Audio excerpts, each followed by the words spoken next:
always brings a smile to my face. Mandi Singer, the big scary monster. She's absolutely not.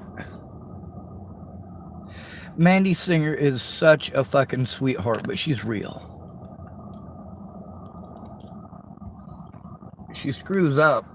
She might not admit it immediately, but she'll eventually come around to it. But even if she never does, she's the only friend that I had through any of this who ever even actually tried to look at that shit with me. Not only that, she refused to take my money. I told her 20 an hour, just like I told everybody else. You know what? I paid everybody else. Mandi Singer at 0 points in time. Let me tell you how many times she tried to fuck me over while I was at her house. None. None. There was a few communication issues. And, well, I was the one who didn't understand her situation. And she didn't understand my situation. We both admitted it. You know how fucking rare that is?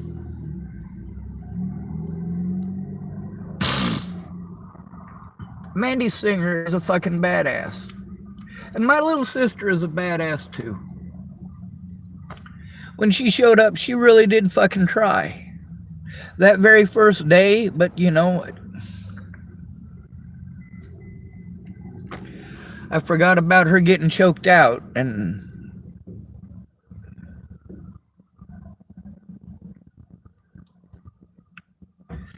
you know, I was not certain if that was a rumor or if it was the truth, but oh my god, how cute. Sorry, somebody walked by with a really cute dog. You know, these people didn't do fucked up shit because they're evil people. They did fucked up shit because they were scared. I'm not the only one. Natalie Bollinger did that fucked up shit that she did because she was scared. No matter what her reasons for being scared. The problem is, I was scared too. And between her and I was the one who was actually being harmed over her paranoia. Meanwhile, that wasn't her paranoia. That was people telling her I was this and I was that and I wanted this and I wanted that, and she knew me better than that. At least I thought she did. Trying to show somebody in person, especially when there's so much of it, you know, what I really should is always start off with Natalie. The very first thing I should do if there's somebody there in person. Mandi Singer looked at those conversations between me and Natalie Bollinger. Mandi Singer actually looked, my God. What was I trying to get my sister to do? Well, see, here's the thing. I'd packed everything up. The reason I need Tara to help me to organize it again is because every time I got to pack it and unpack it, it gets a little more unorganized, and I got to reorganize it. But after that, what I needed her to do was look at those conversations and read them. I needed her to look at the evidence that was on the internet. I didn't need her to sort papers for 4 fucking days, 3 days, 2 days, or even 1 day. Now, that first day, that's what she did. The second day, she brought her friend, and they hung out while she sorted papers. And the whole time, like, I'm having to try to get her attention to look at the evidence on the computer and to actually read what's there. But she didn't. I mean, altogether, that cost me $1,800, a little over. I got to tell you, though, it's worth the money. It was well worth the money. Despite the fact that that computer got destroyed, I mean, it showed the fact that really, even with my family, it's the money that talks. If you don't have the money, they're not going to show up. And they'll say, oh, well, I'll do it for free. I would have done it for free, but then, no, it's that money that gets them to stick around.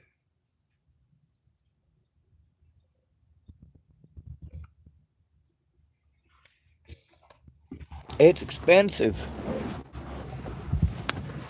The reason it was worth it is because Mandi Singer, she actually meant it. She wasn't going to be able to do that without a computer of some sort to do it on, though. And I did pay for that because she wasn't going to be able to help me, especially long distance, without one. She's not going to be able to look at the evidence. She's not going to be able to download some of that stuff onto her phone. I mean, it's just too much. With all the family stuff that she had going on, she couldn't make a lot of time to watch that stuff.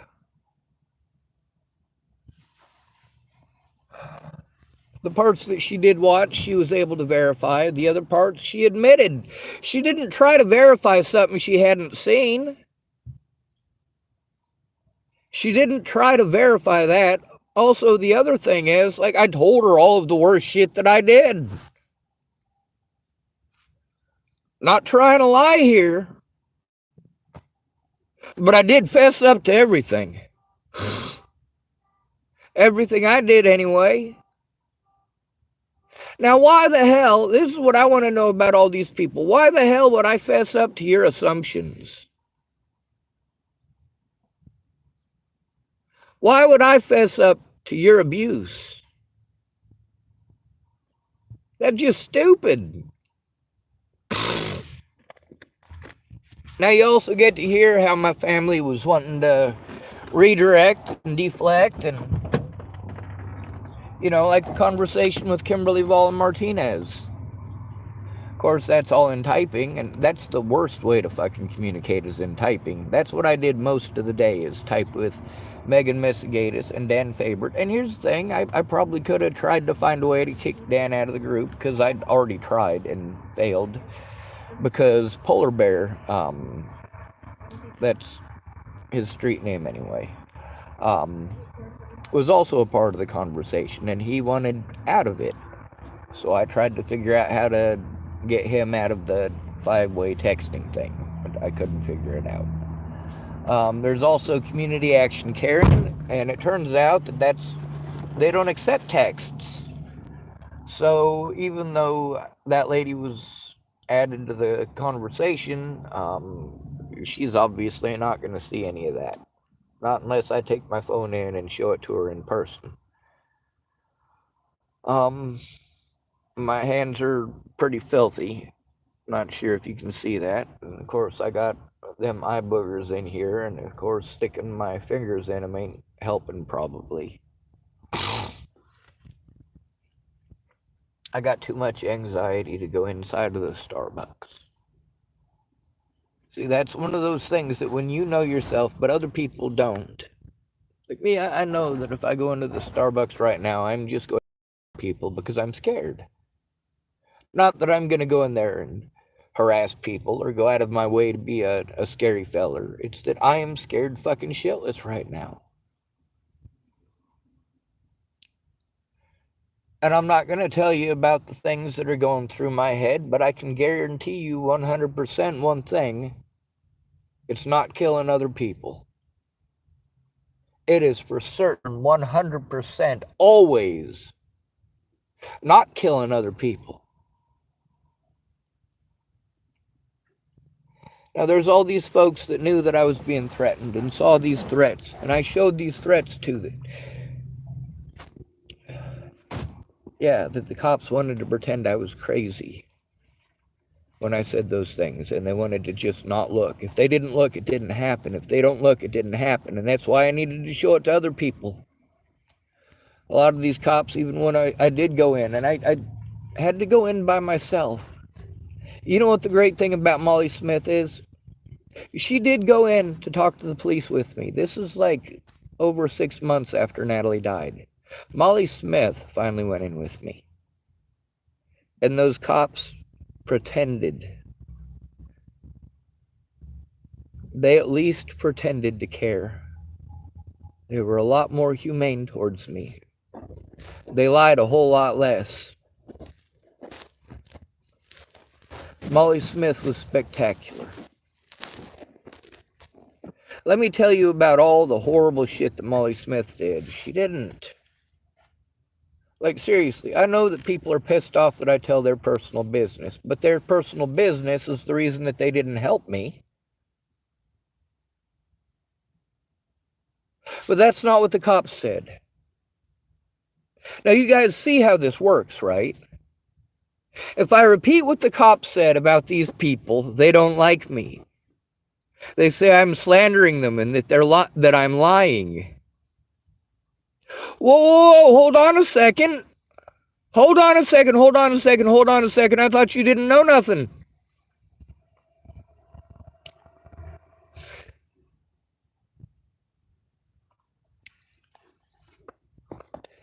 That's what a lot of people wanted to say. They didn't know nothing. No, you absolutely did. And you eventually admitted to those things. Most of you, here's the thing, is that you didn't understand that I'm not afraid of my sins. I'm not afraid of my sins. I don't use my sins in my past. I don't carry the shame from that. I do feel it. That shame isn't from the consequences for me. It's the consequences for others. The consequences for others because each and every one of these people didn't come forward. All of these people who told me that they had their lives threatened and their children's lives threatened and their, well, dogs, animals threatened. Sarah Bacon, they threatened her and her husband and her kids. Carl Rogers, they threatened her son. And that was a race crime, by the way, down in Florida. They sent her a picture of her son with a noose drawn around his neck.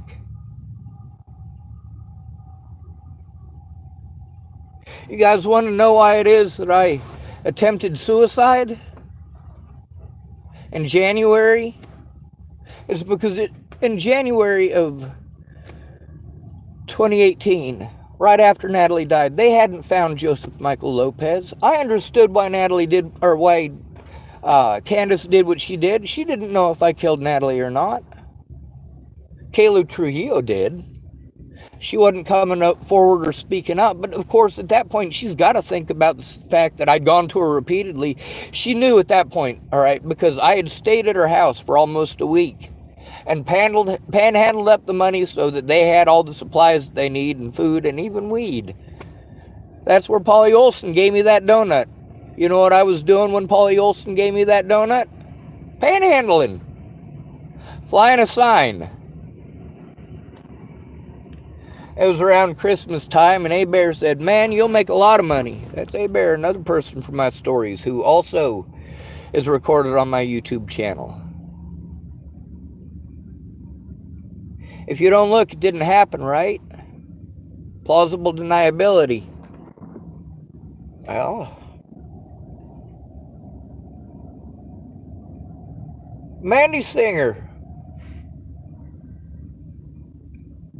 She, and I don't know how to express this enough. She admitted where she fucked up. She stood up for me in the right places, the places that she knew.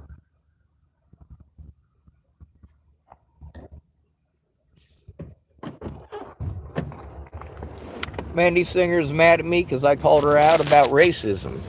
She was racist against white people and it's funny, you know, and I'm sure that she's going to look back on it someday and laugh like a motherfucker. But she tried saying that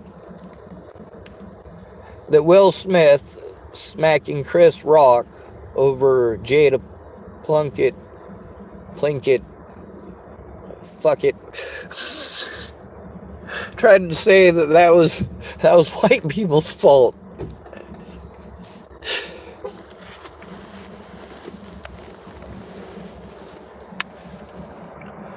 And yeah, you know, I don't know, maybe it was supposed to be satire, but at that point, you know, I probably took it wrong.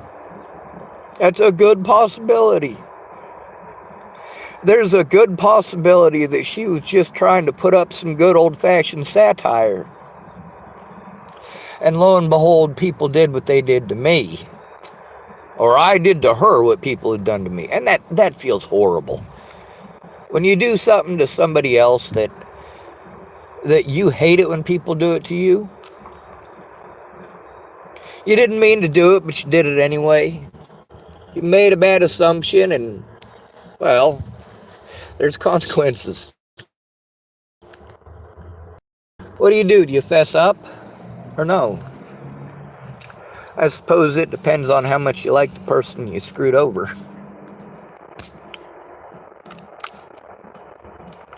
Did I screw over Mandi Singer? No. Not intentionally anyway, but Jesus fucking Christ, dude. You guys, please, whether she's mad at me or not, fucking help her get a place. This woman has been on the street. She's been through hell. She's been through human trafficking. She has been through the abuse. I get that she's not young, skinny, and blonde anymore. I get that. The problem is that the housing there in McCook is, well, she's not old enough yet for it to be elder abuse, apparently. She's disabled, but not enough for it to be abuse against the disabled. And holy shit, she should be on disability. And she's trying her best. She's doing things that she should not be doing. Medically, she should not be doing any of these things. Doing the DoorDash, doing the helping me with my stuff. Oh my God, no.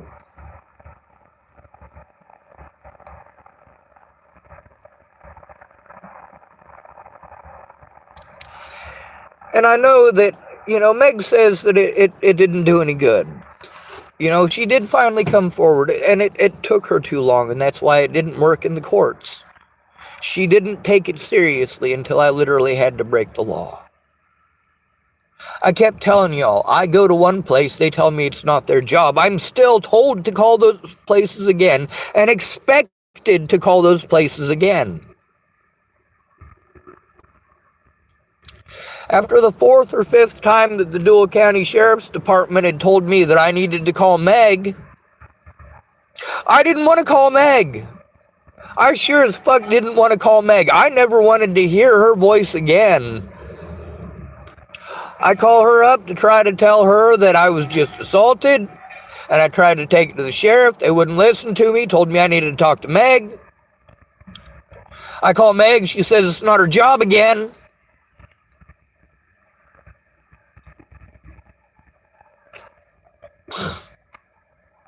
It's not my job, Sean. I know it's not your job. Will you tell the cops that?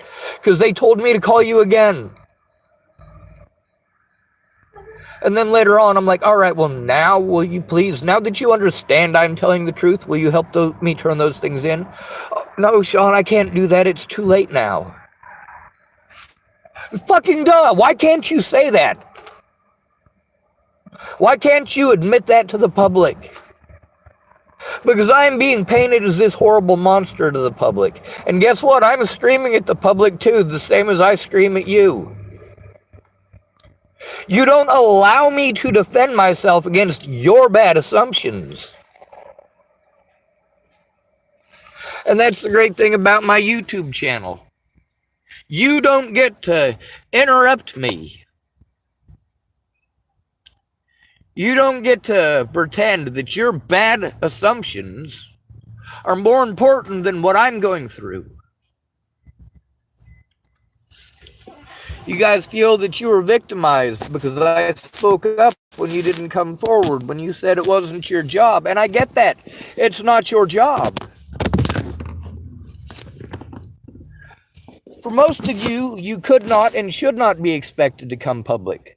But many of you, the reason that you were targeted is because you came forward in public right from the very beginning, and thank you very much for that, by the way. I know that nearly all of you hate me now, and that is perfectly fine and okay. You are allowed to be angry. You are allowed to have your emotions. And so am I. I know that you guys are not okay with me having emotions, with me getting heightened, with me getting snarky, with me getting sarcastic, or with me being outright vile and rude. You want to hear some of the most cruel things that I have said to people in the last month? I'm going to tell you, bar none, the worst. I told Riley Johnson that he is probably the reason that his brother, Sean, killed himself. He told me I remind him a lot of his brother. You know, when I was at Mandi Singer's house, and he called me up, and he wanted me to tell him that I'd call him every day. Mandi Singer was right there while I was having that conversation with him. She only interjected twice. She had a couple of things she had to say them, but you know, while it was me and Riley talking, she was patient and she listened. She was informed. She was there in person to hear it.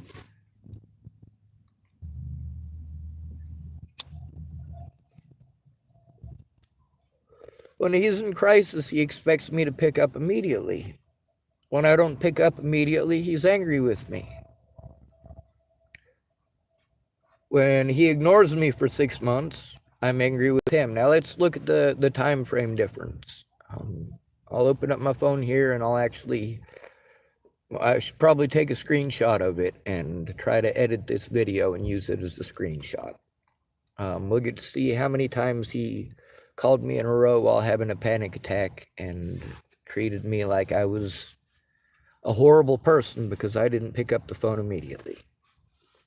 I think it's like 8 or 9 hours because I had taken a nap, or no, it was after I'd gone to bed. So, and I was at Mandi Singer's at the time, so it would have been during that period of time, which means that it's easy to find the dates because you can see Mandi Singer's apartment there in the videos where I was at her apartment. So, I mean, those dates, they're live videos. Obviously, that's the date that it happened. So it's not like I can't look back at that. Could I tell you and recall every single date of every single one of these events that happened? Exactly from what date to what date that I was there? No, I couldn't. But I can go through the information. It's time and date stamped. That's helpful. That helps to put it together in the right order. Megan Missigatis, you know, it was a last minute thing when we were able to send what we could.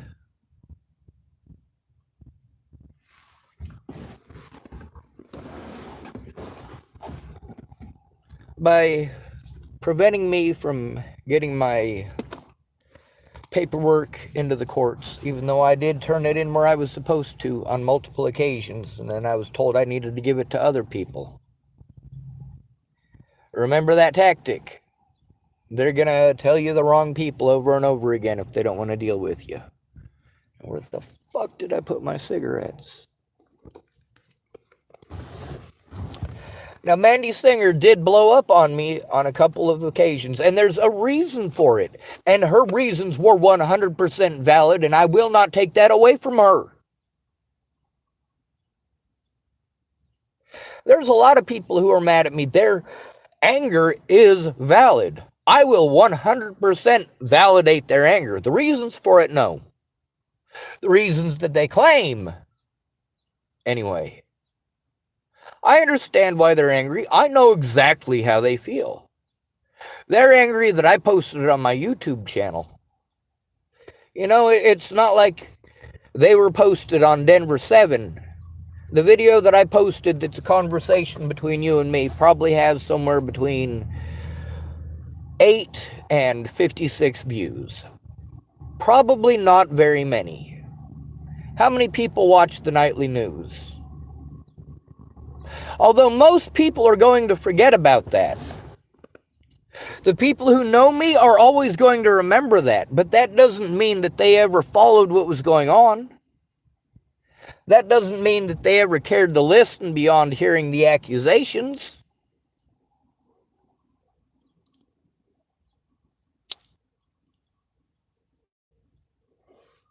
There's a few people that I want to absolutely say thank you to.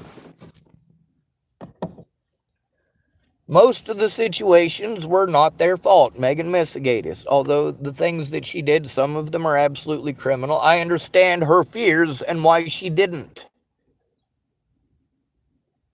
Her fears at that point were for me.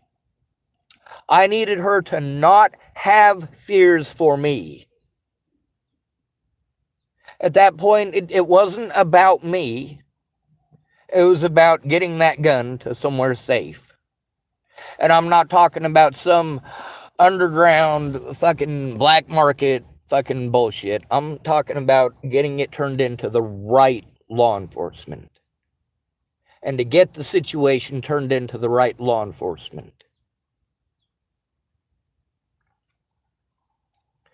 Now, here's what I'm willing to do.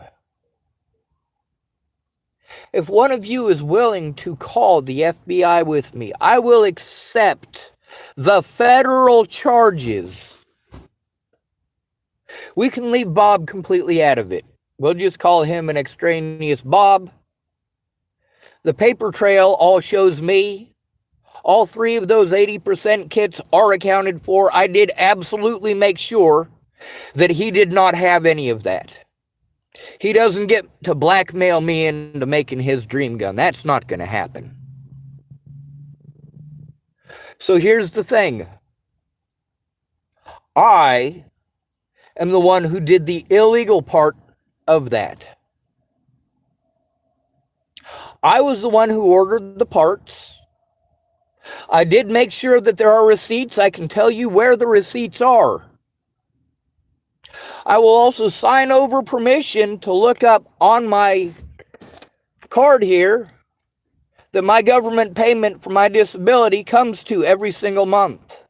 You can see that, yes, indeed, I did purchase those things. Just for God's fucking sake, go get the fucking gun.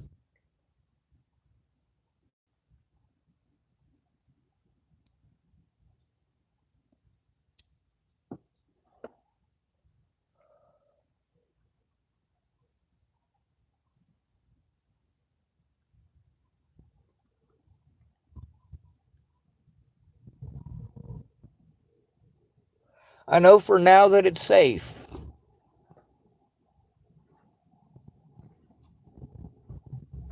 It doesn't go to Scott DaCosta. This is a federal crime. This goes to the FBI. Do you understand that? Do you understand that this is an ATF situation? That's federal. Either one of those agencies are perfectly fine for you to call. We already know that if I call them, they're not going to listen to me. Do the right thing. Right now, at the place where that gun is, I don't know the mental situation of those people currently. I'm fairly certain that they would not do anything with it if they found it.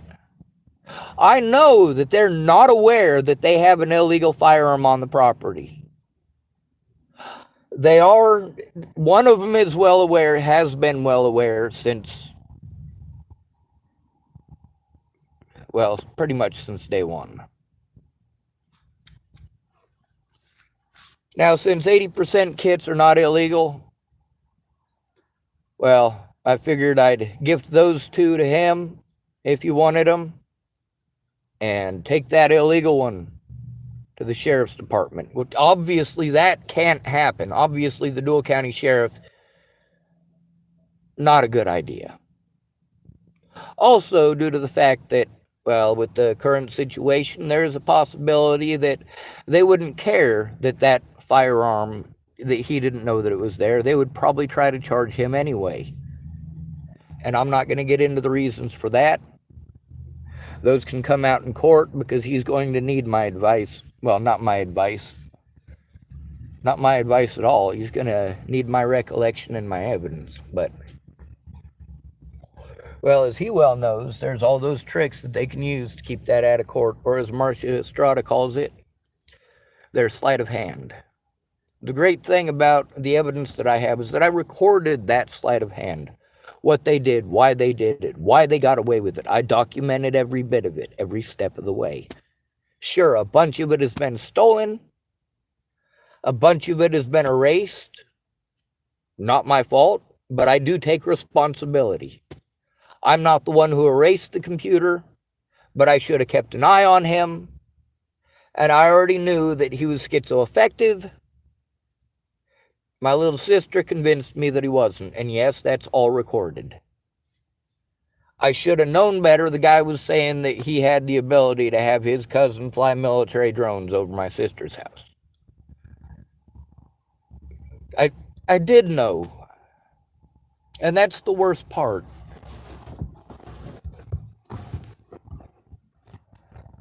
You know, if I'm locked up in a federal penitentiary for the rest of my life, you know what happens if somebody kills Leslie Snell? They don't go after my family because they'll know that I didn't do it. They won't go after my sister because they'll know that I could not have done it because I'm in a federal penitentiary.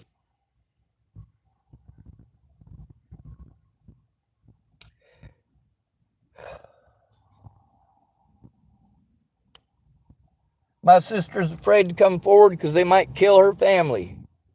Carl Rogers, same thing. I get it. Now, if that's the truth, if it's not the truth, you shouldn't have said it.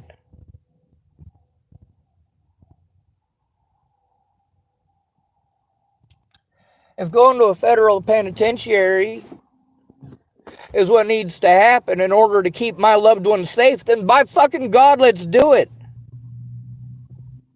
Not only that, let's use me as a fucking example.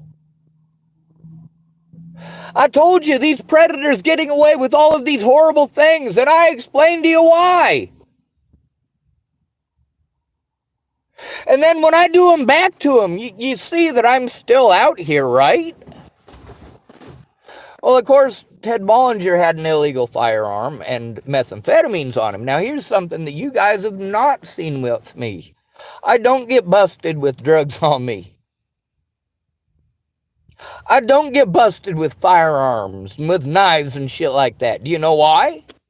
Because I don't even want anyone to be able to pretend that I was threatening them or that I would kill them. Now, there was a situation where after months and months and months of bullshit, people promising me that they're going to help me, but none of them are turning it into the police. None of them are helping me turn it into the police. I absolutely threatened to kill the people who threatened to kill me and the people who threatened to kill my family. Only if Alicia Bollinger didn't come forward. And that is true. I absolutely did say those things. I typed them as well. I spent about a 2-day extravaganza doing that. That was in August of 2018. This is obviously 8 months after Natalie's been killed. Obviously 8 months after Natalie's been killed. Nobody has gone in with me to make sure that I can make a report safely. They're stringing me along and promising me that they will, and at the last moment they can't be located, can't be contacted, or they're on a Facebook ban, or holy shit.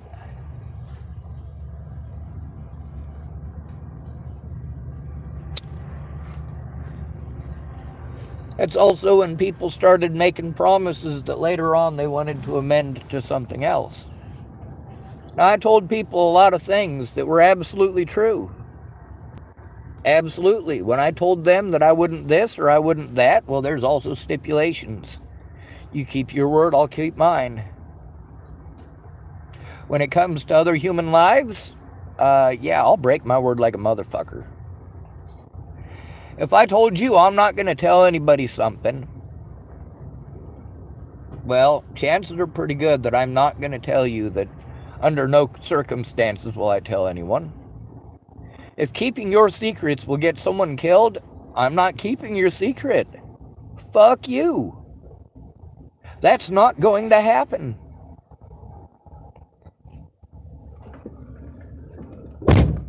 If people are at risk of being killed because you're a fucking coward, I'm gonna be not happy. I wasn't heard. So Elijah McClain is dead. That's fucked up. Turns out Tibor Hatay died in 2017, and no investigation was done until 2019. But that coroner claims that they absolutely covered it up. So they'd already covered up a murder by that evidence, by that testimony of that coroner before I was sent to Clearview. Toothpick sniffer. What a name. Type, yo, Sean, where you at? Waking up on your sofa. It's a shame what the media did to you and how people turned on you. Yeezy season approaching. A monster about to come alive again. Soon as I pull up and park the Benz. Take my number and lock it in. Indian hair, no moccasins.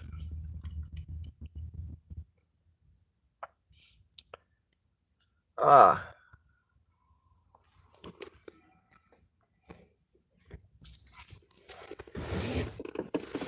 Huh. I'm in the green Honda. I'm not sure if that's somebody who knows me and they got a Benz and they're wanting me to look for it. I don't know how to take that. Live, love, Sean David.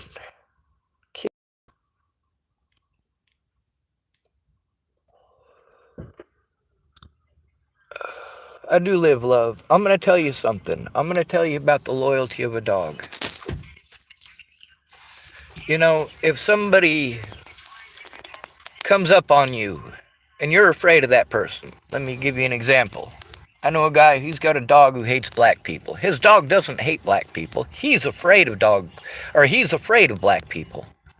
Because he's afraid of black people, his dog wants to protect him. Even though that black person doesn't mean any harm, that dog knows that you're scared, and he's reacting to your fear. Also, there are people who are scary people and do mean you harm. Now, they're less likely to do you harm because you have your dog there, and they're probably not going to try because you have your dog there. But also, when your dog is barking at them, and your dog doesn't usually bark at people, there's a reason that your dog is barking at them. If you love black people, like if you grew up in the places I grew up in, you know what? Yes, I got beaten up a lot for the color of my skin, but most of my friends were black. The kids I hung out with were black. The kids I talked shit with were black. Not always, but mostly, yeah. I see a black person, it doesn't run through my head those black kids who beat me up because of the color of my skin. What runs through my head is how good of friends me and Tim became. And me and CJ. And also, it wasn't just black people. I mean, it was people of every color. Just fewer of some colors than others. Now, if I see a black person, I instantly start to feel better. I start to feel safer just because there's a black person there. Most of the time in the system when I was getting beaten up, it was black kids who rescued me from getting killed. It wasn't the staff. Not most of the time, anyway. When the staff did intervene, it was harsh enough that they probably did save my life. Some people got a lot of hate, and then they'll use any excuse to pull that hate out and use it on you. I've taken a lot of hate, and now I scream it back at you. What do you feel when I scream? What does that feel like? It's scary, isn't it? Now, I know that those of you with PTSD, it probably hurts a lot worse for you guys. You probably feel how I do. Those of you who went through boot camp and all that probably don't give two shits. But that all depends. I know a lot of people who went through boot camp and they're extremely sensitive about what you say to them. You best not be saying nothing harsh about them soldiers, even though these men say harsh things about how horrible it was that our soldiers were used that way. They don't want the soldiers to be blamed for that. Well, Nuremberg, we established that they are responsible for that. They are responsible for their crimes. They are responsible for following orders. I'll fight for the rights of veterans. There's a lot of veterans out on the streets fighting for our rights. Actually fighting for our rights. Not with a rifle in a foreign country. Mandi Singer, she's a hero of a different sort. You know, it's a rare thing indeed when people admit they screwed up. She's not going and pointing guns at people. She's not... Well, she said that she would kill people a few times, and even though she knew that it's something that hurts me, she kept doing it. But it's because she wanted to express to me that that's how she felt about it. Just like Sarah Bacon was trying to express emotionally. The problem is that I'm not feeling the emotions. I'm seeing Natalie's head explode.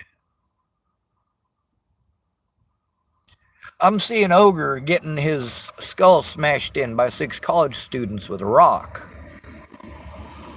I'm seeing Mobley getting stabbed with a K-bar. I'm seeing Desiree getting stabbed repeatedly and DJ getting gutted like a fish. I got graphic images, and I wasn't there for any of those situations.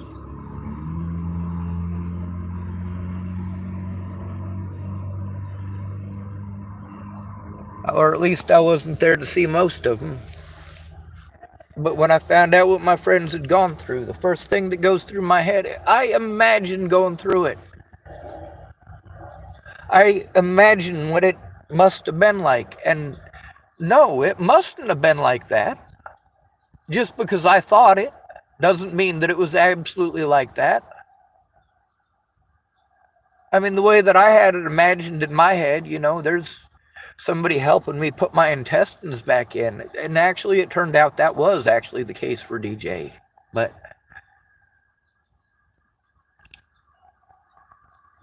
you know, it's something that when people want to set the boundary of don't tell me about that, I get it. But if you're going to help me, you need to hear it. I don't want to hear it. I don't want to think about it. When I set the boundary of no violence, no violent talking, please no. Can we remove violence as a solution? I mean, I keep telling you, if you're going to use violence as a solution, you see the Ukraine. If you're going to use violence as your solution, there's going to be a lot of bodies.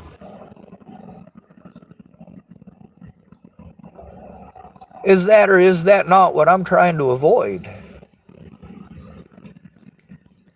Now, I did eventually threaten to kill people back.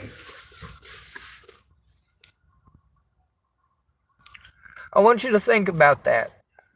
August is when I had enough. Had enough of the abuse. I had enough of people telling me to do things I didn't have the means to do. These people thought that I had an unlimited money flow. I had people that told me that with all them thousands of dollars I got from GoFundMe, I could at least give them a little bit of a... You know, it doesn't even matter. What matters is that I never saw a penny of it. I didn't set up those GoFundMes. People say, you know, he needs to be arrested and charged with fraud for what he did with those GoFundMes. Ripping people off after what he did to that girl. Are you out of your fucking mind? I wasn't in control of any of that. Candace Bondurant was. Carl Rogers was. See, that's the thing, is a lot of you guys blame me for shit that is not my fault. A lot of people do that. They don't want to see any of the evidence that shows that they're wrong.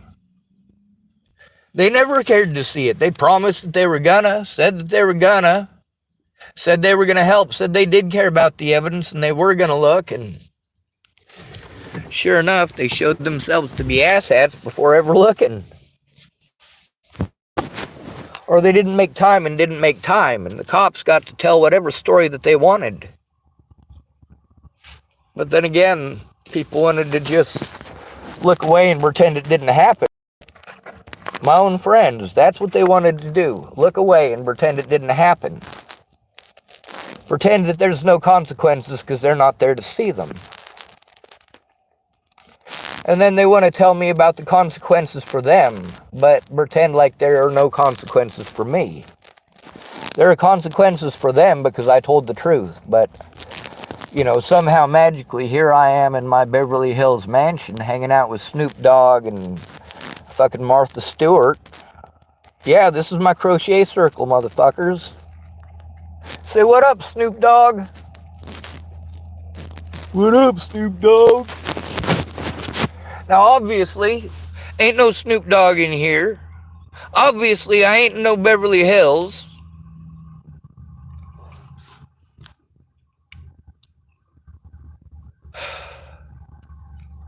And then people's excuse for not coming forward about what they knew is everybody's got problems. Everybody's got problems. That's right, motherfucker. Everybody does have problems. Miss Jerry, when you had problems with boyfriends, boyfriends and a husband, 7 different times. Who is it that helped you move every single time? Or did you do it all by yourself?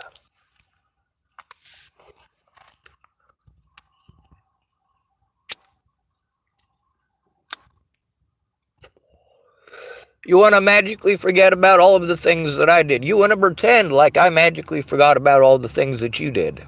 You want to use things that you did 20 years ago as an excuse to justify things that you fucked up very recently. Well, that don't fucking work. Also, people tend to want to blame me for things they weren't there for. Didn't bother to find out the situation. Not that I wasn't trying to tell them, but when people are busy telling you about their personal family lives, well, they don't hear a whole lot about what you're saying. Now, let me tell you about this horrible monster named Mandi Singer. Yes, she ditched me. She blocked me. She stopped being my friend. Let me tell you something else about her. If she needs help, she's going to get it, and she knows it. Even though her coming forward when Natalie disappeared would have made all the difference in the world, and she didn't. Instead of hating her for being on drugs, I already knew that. It's not like she tried to hide it. Mandi Singer didn't hide the fact that she was fucked up. She didn't hide the fact that she got beat up. She didn't hide the fact that she was scared, and she didn't hide the fact that she needed help.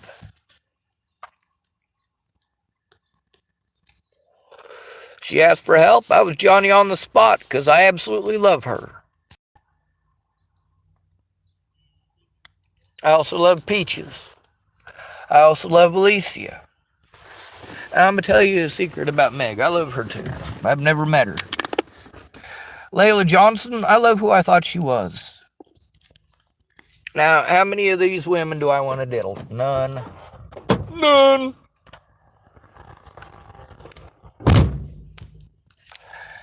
Now, Mandi Singer, she said something about Joseph. She said, you know, we're not okay together. And I know that he's schizophrenic, but I love who I love. It don't make any sense whatsoever. And you know what? It absolutely makes sense. It also makes sense that she chose her family over him. It is okay for her to choose her family over me. That's not going to stop me from telling the truth. That's not going to stop me from fighting for her rights or for those kids. They've been trying to get help. You know, here's one of the toughest things for a parent: to admit that they don't know what they're doing. Now, there's supposed to be classes for these people. Oh, my older brother just messaged me something about YouTube.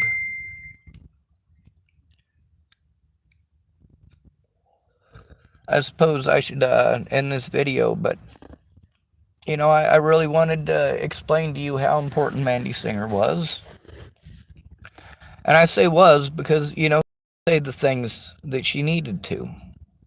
And she's probably got a lot more things that she needs to say too, especially now that she's angry. And I believe she should have the right to do that. I also believe that it should happen in court. I also believe if she wants to do it on the internet, then we can have a good old-fashioned rappers beef like back in the 90s. We'll just talk shit back and forth on YouTube. I'll talk shit about their channel, they can talk shit about mine, and we'll jam some tunes in between.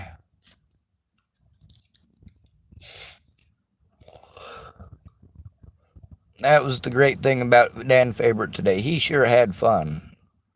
He sure had fun. That's the thing about with Dan Favorite. When he decided to bully me and gang up on me, it was at precisely horrible times and about situations he knew nothing about and should have.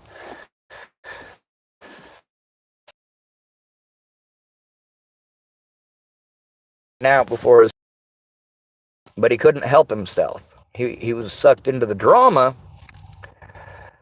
but didn't know what the fuck was going on. And a lot of people did that. They don't know what the fuck is going on, but they want to give advice. See, it didn't occur to him that I had probably 15 years of experience with Diane Boatman by that point. The first time he did something incredibly stupid like that. Now, when he was angry at me about the fact that I had screamed at Shannon Alvarado, that was all the way back in Chapel, Nebraska, before I ever went to Shannon's. And it's because she just couldn't stop. And it makes sense now that I know what kind of alcoholism she has. That's something that those of you that didn't grow up with those kind of things, you don't understand. If you only have one alcoholic in your family and you don't really know anybody else, well, you only know one kind of alcoholic. Your dad might be the happiest drunk in the world. Your dad might beat you when he's drunk. He might rape you when he's drunk. He might get verbally abusive when he's drunk. I'm going to tell y'all something. There is one form of abuse that I definitely utilize. And that's verbal abuse. If people's lives are at stake and you're not listening, I will verbally abuse the fuck out of you. You need to fucking listen to me, you son of a bitch. Stop being a fucking idiot. You have no idea what the fuck is going on because you won't shut the fuck up.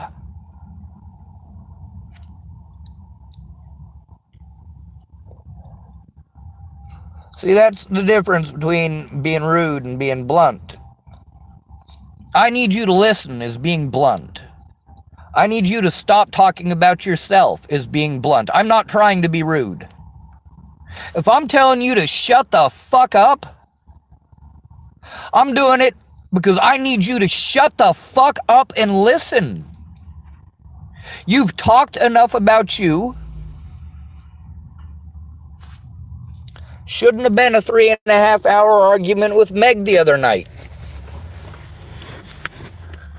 With the Zach situation, you know, I took the time to listen to Zach. He was going to listen to me, but we spent most of that time listening to him, didn't we? Him talking about himself and his family and his problems and telling me this ain't going to work and that ain't going to work. And then there's a lot of stuff that we looked up on this channel, didn't we? Stuff that he said that was against the law that's not, didn't we? We certainly did look those things up.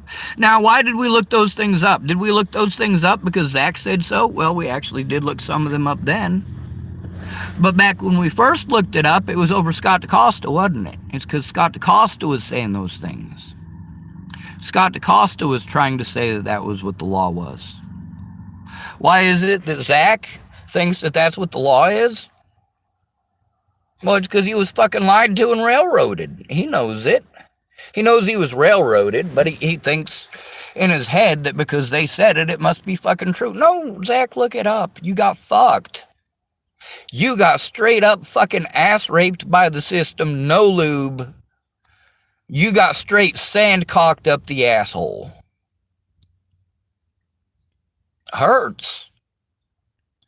That's why you got to go to Home Depot, get yourself an industrial strength box of man pawns and stuff it.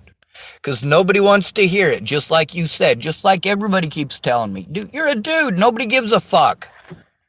I know. That's the point. That's the problem. You guys tell me that it's not going to work because nobody gives a fuck. Well, I'm treated like I'm crazy for saying it doesn't work because people make the excuse of nobody gives a fuck. Then these people who claim to care, they're telling me they're not going to try because nobody gives a fuck. If you gave a fuck, well, you said nobody gives a fuck. After telling me you do give a fuck, but you're not going to try because nobody gives a fuck. Well, nobody does include you because you're not trying. You don't give a fuck to try because it's not happening to you.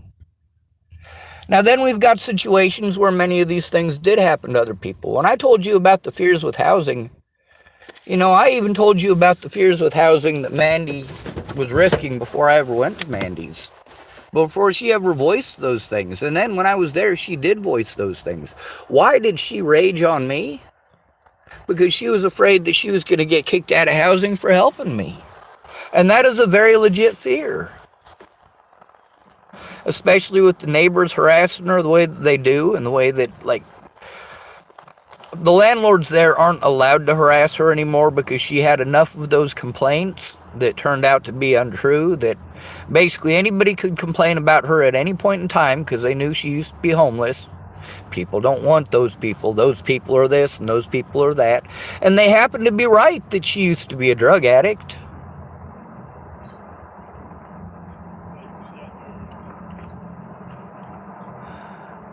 But does that make it okay to punish her now? Even if she does relapse, does that mean she's not a person deserving of love? She's not abandoned. She is certainly not abandoned. My little sister is not abandoned either. She's too afraid to come forward. If there's ever a point where she's not afraid to come forward and I'm still alive, I'll be there. Obviously, I can't go to Nebraska to help her now because she was too afraid to come forward. Obviously, I can't go to Nebraska to help Mandi either. So I hope they don't need it. I hope that their families and support networks that they have handy are enough to handle any situation that comes up. I'd really like it if Mandi Singer and my little sister and maybe, I don't know, Riley Lawton or, well, anybody. Any 3 people to sign that paper to have me put away. Here's the thing. Mandi, if I'm locked up in a facility for the rest of my life, people can't come after you and your family for nothing in the future. Nothing at all, because they'll know I didn't do it. I couldn't have. To Tara, if you sign a piece of paper to have me locked up in a facility for the rest of my life,